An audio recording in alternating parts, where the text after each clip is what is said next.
चले मधुबनवा हो पागल भैले मनवा।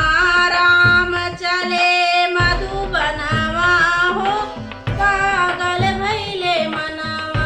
पहली विपत्ति राजा दशरथ के पड़ी गई, पहली विपत्ति राजा दशरथ के पड़ी